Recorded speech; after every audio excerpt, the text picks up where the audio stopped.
The bus hissed as it pulled away from the curb, leaving a trail of dust and diesel in its wake. Imani Thomas stood on the sidewalk, her backpack slung over one shoulder, her eyes scanning the front of Silver Creek High.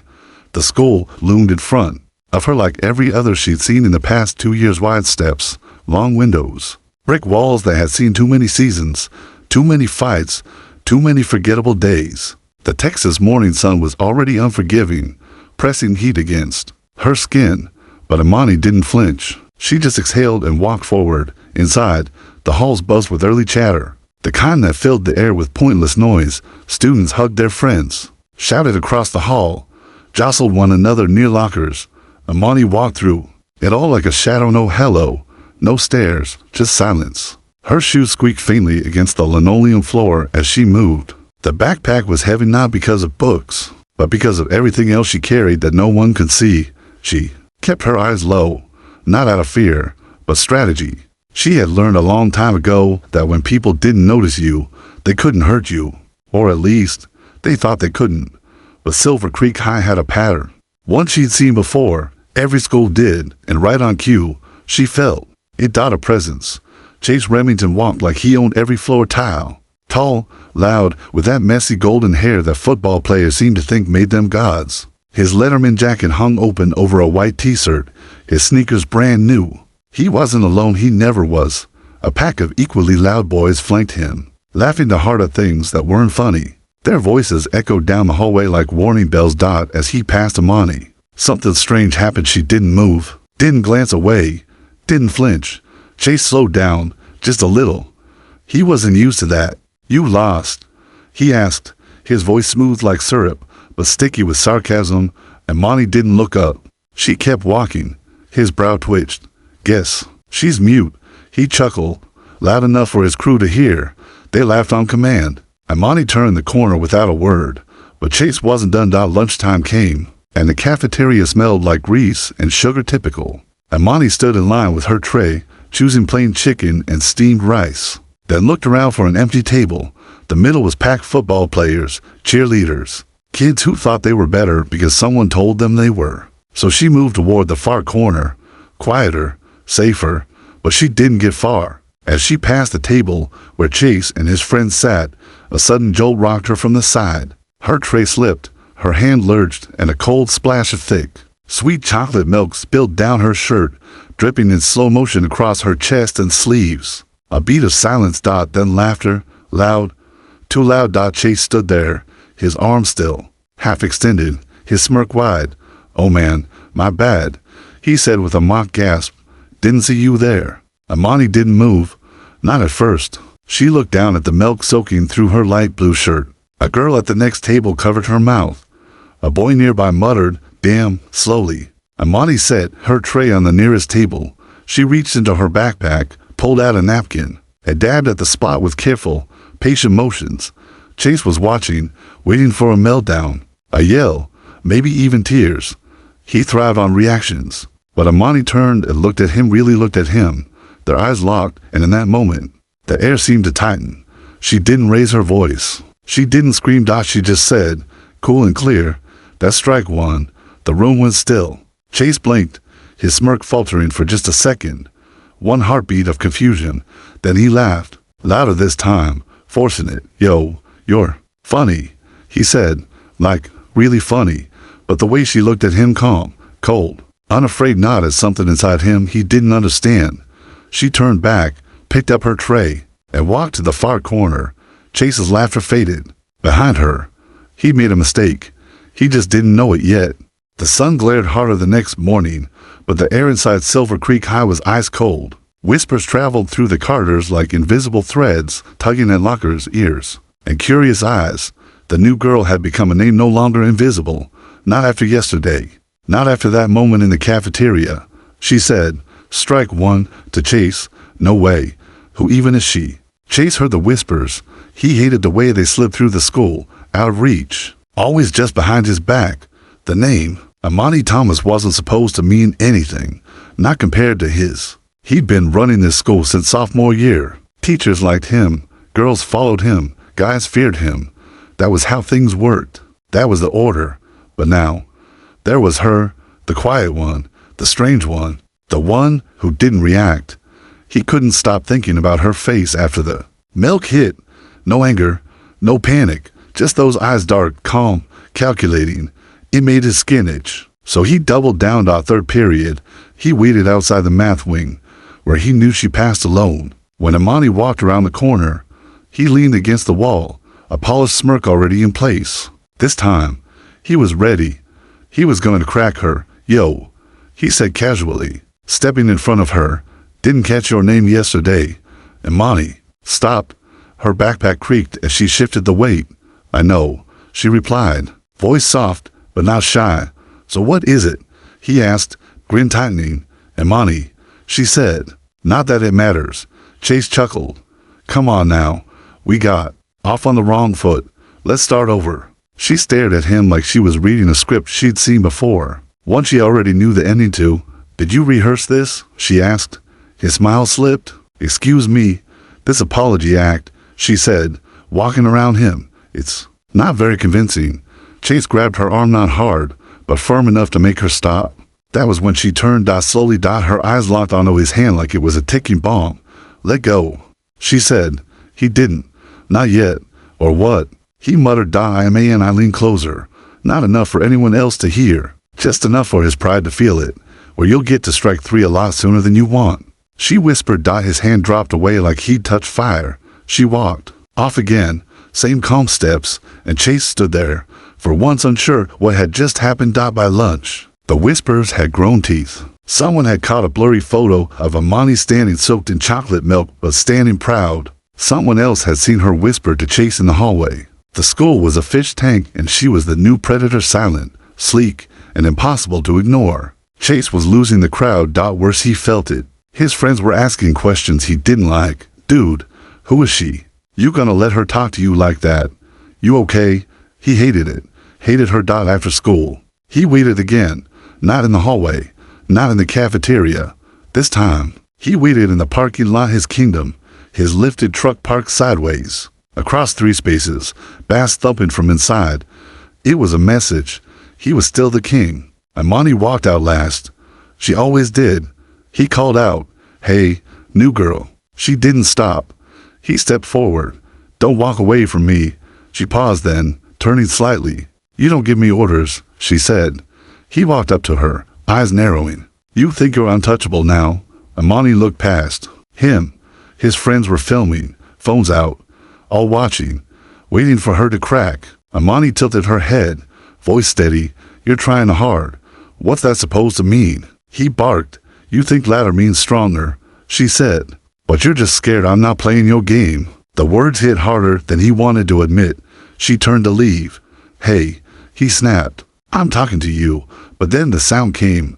A growl. Low, thunderous, unmistakable. A matte black Dodge Charger Hellcat rolled into the lot like it owned the pavement. Students turned. Conversation stopped. The car pulled up slowly. Engine purring like a beast barely leashed. I didn't blink. She walked up to the car and opened the passenger side door. The window rolled down. And there he was. Vin Diesel. Wearing sunglasses. One arm draped over the steering wheel. The other resting on the door. Every mouth dropped open. Chase's throat went dry. Someone whispered behind him. Yo, is that Vin Diesel? He didn't move. Imani looked at Chase for just a second. Not a full stare, just a glance. Enough to say, you're not the biggest name here anymore. Then she got in. The car roared to life, turned, and sped off. Tires whispering against the asphalt. And Chase Remington, the king of Silver Creek, was left standing alone, holding nothing but the silence he couldn't control. That night, he lay in bed, staring at the ceiling, jaw clenched, stomach twisted. Who was she? Why was he with her? And more importantly, how had everything changed so fast? And what would he do to get it all back? He didn't know the answer yet, but he knew one thing. Strike had already hit, and the next move had to count. By the time the next morning rolled around, the school wasn't buzzing, it was burning. Not with fire, but with questions, whispers, theories. Someone had uploaded a grainy video of the black Dodge Charger pulling into the Silver Creek parking lot. The silhouette in the driver's seat was unmistakable. Bald head, hulking frame, deep-set jaw. It didn't even need a caption. Vin Diesel. Students passed it around like contraband, whispering, gasping, speculating. Bro, I thought it was an impersonator. Nah, it was him. That was him. And that girl got in the car like it was nothing. Chase couldn't go anywhere without hearing it. The noise clung to him between classes, at practice, even in the locker room. You got smoked by Dom Toretto's daughter, man, one of his teammates joked, not realizing how tightly Chase's fist clenched behind his locker door. Leave it, Ryan muttered, his best friend. But it didn't help. The damage had been done for the first time. Chase didn't feel like the one being watched with admiration. He felt like a joke, like a meme waiting to happen. So he made a plan. And this time, it would hurt. Imani, meanwhile, walked through the halls like nothing had changed. She wore the same dark hoodie, same scuffed sneakers, same quiet stare. But the difference wasn't in her clothes, it was in the air around her. People stepped aside now. Some nodded, others whispered when she passed, but their voices were softer, uncertain. She didn't care about any of it, because she knew what was coming. Guys like Chase never backed down quietly. Humiliation only made them more dangerous, more desperate, and desperate people made sloppy moves. During English class, a folded note landed on her desk. We see you. We know you're not special. Wait for lunch. She didn't flinch. She just slid the note into her pocket and kept reading. And when lunch came, she didn't hide. She walked into the cafeteria like every other day, slow, calm, aware. Students glanced up, waiting, watching. It was like a fuse had been lit and everyone knew something was about to blow. Chase was at his usual table, surrounded by the same faces, but the energy had changed. They weren't laughing today. They weren't even smiling.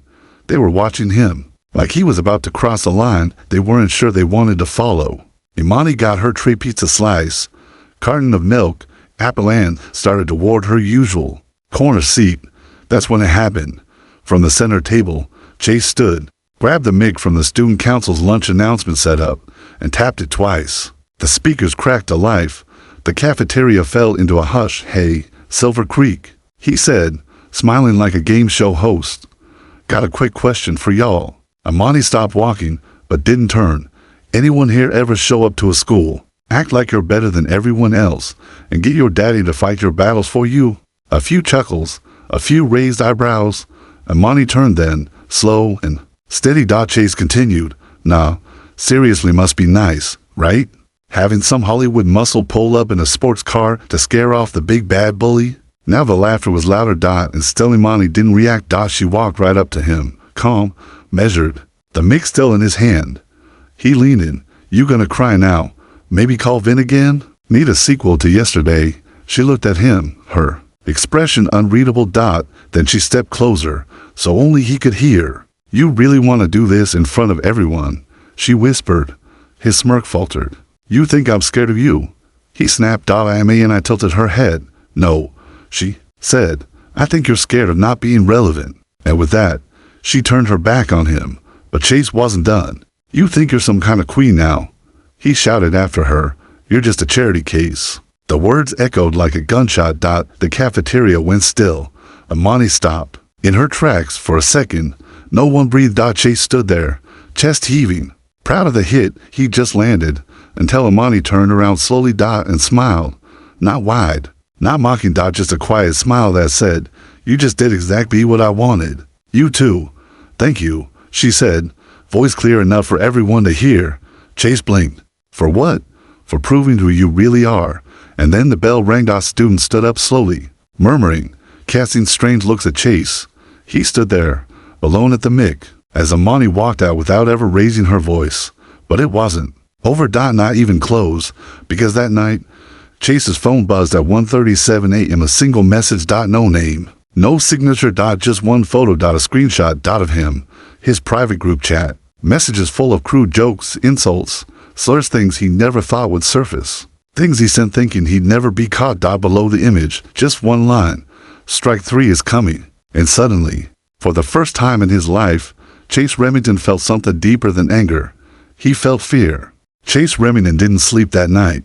Not because he couldn't, but because every time he closed his eyes, he saw at that screenshot. His words. Not some random post that could be denied. Not some anonymous message that could be blamed on a hacker or a troll account. know his actual words from his actual phone. Says sexual jokes, cruel nicknames for students and teachers. He had laughed when he typed them, laughed harder when his friends added more filth to the thread. It had felt good, powerful, untouchable. But now it felt like he'd handed someone the blueprint to his own destruction. And he knew exactly who had it. Imani Thomas. The girl with the eyes that didn't blink. The girl who never raised her voice because she didn't have to. The girl who, as of 1:37 a.m., had made it clear strike 3 was on its way. He tried to get ahead of it. He texted the group chat, delete everything now. He called Ryan. Double quotes, bro. Someone got it. They've got our stuff. Who? Ryan asked. Half dash asleep. Double quotes. Imani. Double quotes. A pause. Then Ryan whispered, dude, you're screwed. Chase didn't answer because he already knew. When he walked into Silver Creek High the next morning, it felt different. Students didn't part for him the way they used to. They didn't nod or call out. They watched. Some whispered. Some smirked. A few looked away, like they already knew something he didn't. He spotted Imani at her locker. Same hoodie, same expression, same silence, and somehow that made it worse. He approached fast, trying to shake the tension out of his spine. What do you want? He said, voice sharp. I didn't even look up. You really think this is funny? He snapped. You think you're a damn Avenger or something. Finally, she glanced at him. Her eyes were quiet, tired, even. No, she said, I think you should be worried. You can't prove anything. He hissed. I closed her locker slowly. You already did, she replied. You proved who you are. I just helped everyone else see it. He swallowed hard, throat tight. But then the worst sound possible echoed through the hall. Laughter. From behind him. He turned. To freshmen were watching something on a phone and laughing. He stormed over. What's that? They looked up, startled. One handed him the phone, shaking slightly. On screen, ESLIDESHOW. Screenshots. His messages, his words, captioned and edited with music, posted on Instagram at TIKTOK. Liked over 5,000 times. Silver Creek's real bully, meet Chase Remington. His chest tightened. His hands went cold. Who posted this? He demanded. But no one would say, because everyone already knew. Imani Thomas hadn't just responded. She had gone surgical. Controlled, precise, and she hadn't even touched the keyboard. He spun around, searching for her. But she was gone, and that made his heart hammer harder. The rest of the day blurred. Teachers kept their eyes on him longer. Students snickered behind folders. His football coach called him into the office during lunch and sat him down. These screenshots, son, you know anything about them? Chase tried to play dumb. Coach, I think someone faked them, but the coach cut him off. Don't lie to me. Chase stared. You've been benched, the coach said, voice low, indefinitely. Chase's lips parted, but no words came. This isn't just a school problem anymore, the coach added. You're under review by the district. His world cracked right there. When he left the office, eyes burned into him like lasers. Even the teachers seemed colder. He wandered the halls in silence, a king without a crown. He found Imani sitting under the big oak tree behind the school, her notebook in her lap, earphones in. He walked up, but didn't speak. She looked up slowly, saw him, remove one earbud. Done? She asked. He didn't answer. Or do you want to say something dumb? Again, she added. Chase stood frozen, then slowly sat on the bench across from her. His pride was still fighting, but his heart had cracked open in places he didn't know existed. Why are you doing this? He asked finally. I looked at him. Because you hurt people, she said, and someone needed to stop you. You think this makes you a hero? Imani blinked. Double quotes. No, it makes me a mirror. He frowned. What? I didn't make you a villain, Chase. You did. I just showed everyone the reflection. He looked away. Ashamed. Exposed. But before he could speak, a familiar sound rolled in. From the distance, a low, guttural rumble. The Dodge Charger. Vin Diesel pulled up, windows down, one arm on the wheel, sunglasses catching the golden afternoon light. He didn't say anything. Didn't have to. His presence said it all. I stood, tucked her notebook into her bag, and walked past Chase. Strike 3, she said softly, just loud enough for him to hear. And as she climbed into the passenger seat, the car pulled away in a slow, deliberate glide. Chase sat alone. Under the Tree Dot and the silence Dot, and for the first time, he felt what it meant to be powerless, what it meant to fall Dot, and maybe what it meant to deserve it. He didn't cry, not yet, but the fear had changed Dot. It wasn't about being caught anymore, Dot. It was about not knowing what was coming next. Chase Remington didn't show up to school the next morning. Dot, his truck was missing from the lot. His spot on the football team empty. His name, once thrown around with pride and envy, was now a warning, something students said in hushed tones. When the teachers weren't around Dot by the lockers, someone had taped a printout from the viral post, his own words in big red letters. They're just background characters anyway. A note scribbled underneath in Sharpie. Not anymore. Imani saw it. She didn't smile. She didn't need to, because things were shifting, and not just for Chase. Dot, everywhere she walked now, people moved not out of fear, but out of something more. Complex respect, curiosity, maybe a little guilt. Students who had once ignored her now offered nods. Eye contact, space. Dot, still, she kept to herself, calm, observant, just like Vin taught her. Because winning wasn't the goal. Dot, exposure was, and the final play hadn't even started yet. Third period, she got called to the counselor's office. Dot, Ms. Gordon, a kind-eyed woman in her 40s, waited with a cup of tea and a stack of papers. Imani, she said gently, we've had a lot of questions this week. You've been through a lot. Imani didn't respond. She was used to that tone, the adult voice coated in concern, but thick with fear. We've seen what's happened with Chase Remington. Administration is aware. We're investigating. Imani blinked once. What does that have to do with me, Ms. Gordon shifted. There are rumors about your connection to the posts, to the screenshots. Imani leaned back in her chair. Did I break a rule, Ms. Gordon hesitated. No, not technically, but Imani cut in softly. Then why am I here? The silence stretched out. Finally, the counselor lowered her voice. Students are scared of you, Imani. Not because you're violent, but because you're not. Imani looked her dead in the eye. Maybe they should ask why they respected someone who was violent, and why it took someone like me to make them look in the mirror. Ms. Gordon had no answer. Imani and I stood. Meeting over. Back in the hallway, a boy named Tyler, a junior. Quiet, thick glasses, stopped her near the vending machines. Hey, he said nervously, thanks for what you did. Imani raised an eyebrow. What did I do? Made him stop. He said he used to call me Cyclops every day in gym. Imani nodded once, then kept walking. It wasn't about gratitude or fame. It was about truth. And the truth was Chase Remington had been allowed to rule because everyone was too afraid to dethrone him. Until now. At lunch, something new appeared on every table. Someone had placed small printed slips of paper. Anonymous quotes from students. Some heartbreaking. Some brutal. Some hopeful. One read, he called me worthless. Now he's gone. Does that mean I matter? Another, she never yelled, but she made the loudest noise of all. Imani picked one up. As simply said, we see you.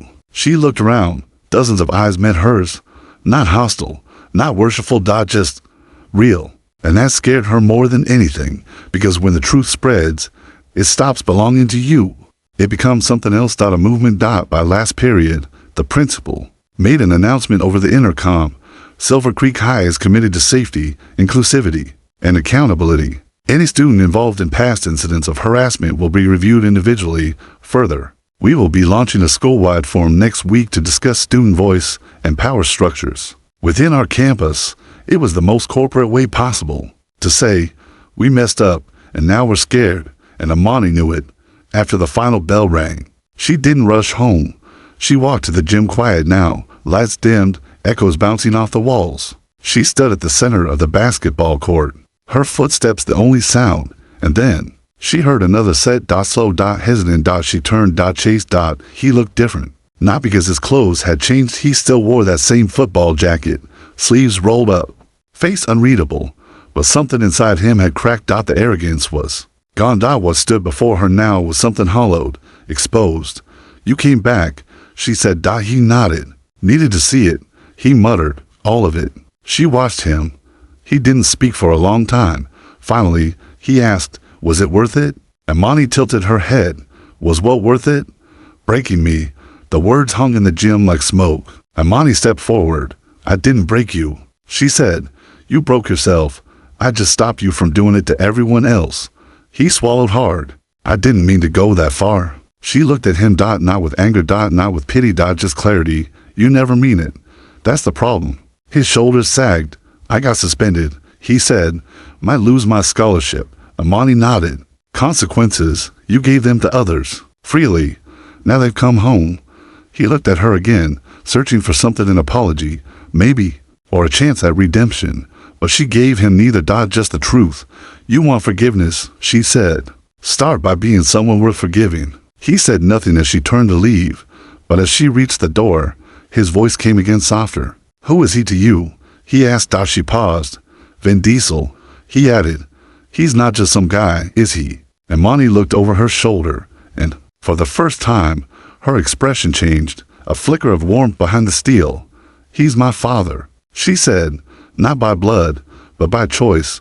Chase blinked. She stepped into the hallway and left him in the gym alone, the sound of her footsteps fading along with everything he used to be, because for the first time in his life, no one followed him. No one feared him. No one wanted to be him. And he finally understood why. But what he didn't know was that tomorrow morning, part of his past would go viral, and the final strike hadn't hit yet. The sun rose slow over Dallas that Friday, but Silver Creek High didn't wake up quiet. Before the first bell even rang, phones were buzzing. Notifications lit up lockers and book bags and the nervous faces of students still half awake. No video, posted at 6:14 a.m. No caption, no credits, no watermarks. Just the title, the full truth about Chase Remington. It opened on silence. Then a familiar voice. Chase's. His voice echoed in a recording, laughing, mocking, sharp with cruelty. Who even cares? Half these people are extras. Nobody's gonna remember them after we graduate. Then, the screen cut to faces. Real faces, students, kids he had humiliated, pushed, mocked, harassed, each of them staring directly into the camera. I'm not an extra. I'm not a background character. I'm not forgettable. Clip by clip, the truth unfolded, a timeline of damage. One by one, students told their stories, not with rage, not with tears, but with calm, cutting honesty. A girl with a scar on her arm said, he laughed when I fell down the stairs. I was in the hospital for 3 days. He told people I did it. For attention, a freshman boy with trembling hands whispered. He used to bark at me in the hallway. Said I walked like a dog.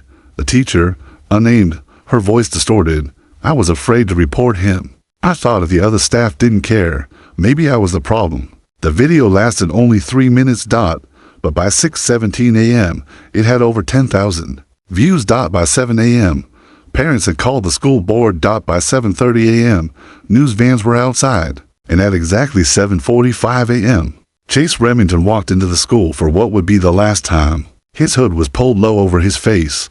His shoulders hunched. The hallway didn't go quiet. It hummed. Eyes tracked him. Some pitied, some didn't. Students leaned against lockers, like witnesses to the fall of a dictator, silent, but fully present. Imani watched from across the hallway. She didn't move, didn't speak. She didn't need to, because the school had spoken for her. Principal Davenport met Chase at the office door. No warning, no meeting, no second chances. Your parents have been contacted, he said flatly. You'll be removed from school property until a board hearing. You're done here, son. Chase opened his mouth, but nothing came out. His voice once. A weapon was gone. He turned slowly and walked back down the hall. This time, no one stepped out of his way, and Imani stood still as he passed. He didn't look at her, not because he didn't want to, but because he couldn't. After he disappeared, out the front doors, students turned toward her waiting for a speech, a statement, some kind of final word. Imani didn't give them one. Instead, she walked calm steady outside. The sky cracked open with light as the black Dodge Charger pulled into the parking lot once again. But this time, it was a silent. Students clapped. Not for Vin Diesel. Not for the car. But for her. For the girl who did what no one else could do, bring down a tyrant without ever raising her voice. Vin leaned against the car, arms crossed, sunglasses catching the sunlight.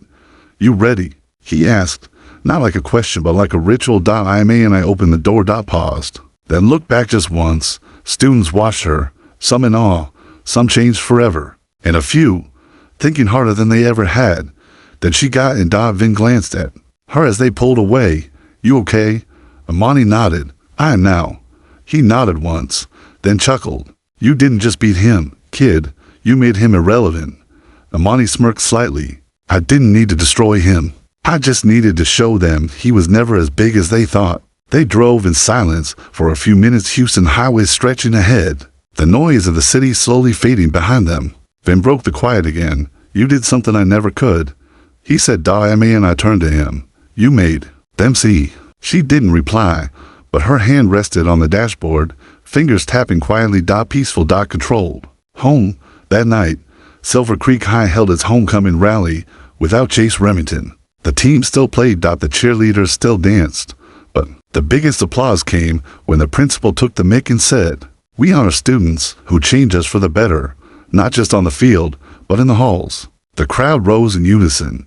Some chanted her name. Others just smiled. And Imani, watching from a distance, with Vin beside her, just nodded once. Her work was done. Not with fists. Not with threats. But with the most powerful force on earth, truth.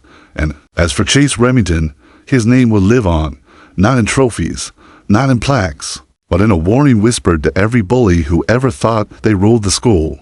Remember what happened when he picked on the wrong girl.